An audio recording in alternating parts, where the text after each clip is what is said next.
Giwa olórí giwa. Aláàkiri kò kọ́lé Yorùbá náà. Alájọ àbàṣà Adélékè. Èèyàn tiwa ni.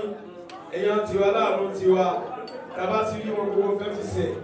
Wàláhì àgbà. Tàbá wà nìyí. Tàbá ti rí wọn gbogbo fẹ́ ti sẹ̀. Ẹ máa bọ̀ bàbá dìde máa bọ̀. Ayẹyẹ ṣe ń tọ́ báyìí. Oníwàásí rẹ̀. Ṣé wàásí tán? Ẹ̀ẹ́dẹ̀ gbọ́dọ̀ wọ́ mi. Bàbá wa Awero. Tí a bá ti rí wọn, bá ti wọ̀ nù wọn. Tí òde yẹn tó bá ti pátápátá, ó ti jí nìyẹn. Ọlọ́run ló ṣe pé bóyá ọ̀rọ̀ ẹ̀ ló. Ọlọ́run ló pè yín bẹ́ẹ̀. Ṣé wàásí mi látẹ̀ náà wà fún ti ìgbà £1. Ọlọ́run ló sọ yín di bẹ́ẹ̀. Wọ́n bèrè £1. Àgbáfẹ́ débi. Wàláhì. Ẹkún náà wò jẹ́ débi àdúrà. Bẹ́ẹ̀ni, inshallah. Allah. Fásitì gbogbo lọ́rin. Allah.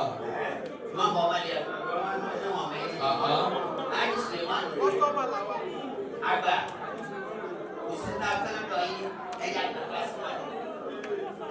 Faithia náà la máa ṣe fún wọn. Bàbá Dèjì.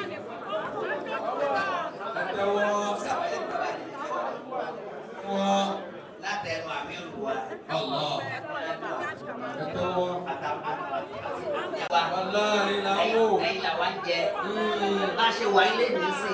Ṣé àwọn pé àtúndì rí yín tó máa fi dídí ọdún ti ṣe báyìí? Tá a ti rí yín báyìí. Wàláhì ọdún ti. Faithia la máa ṣe fún yín. Méjì náà làákà. Ìkan sọ̀kalẹ̀ ní Maka. Allah. Ìkan sọ̀kalẹ̀ ní Madina. Allah. Rabbil alamin. Ar-Rahman Ar-Rahim. Maliki yawmiddin.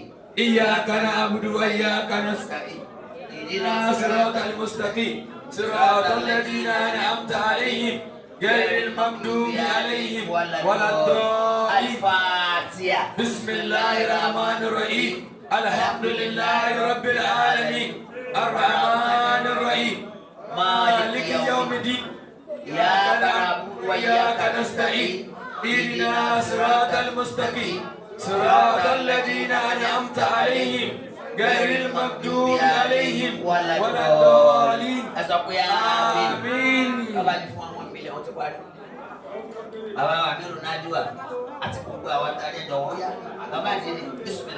Incoming rep.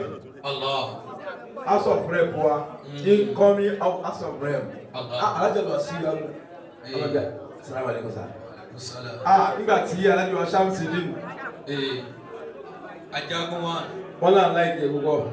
Ọlọ́jà ní pẹ́sà o. Àmín. Àdúrà yẹn máa gbà o. Ẹni dààmú o. Àmín. Ẹni ṣubú fọ́tàyọ̀. Àdúrà yẹn ó lè gbà. Àmín. Gbogbo tọ́lọ̀ ṣe fún yín kò ní di ìbànújẹ́ o. Àmín. La hawla wala quwwata illa billah. Thanks for watching this video. Please don't forget to click on the subscribe button. Kindly comment and share. We drop new videos daily. Thank you.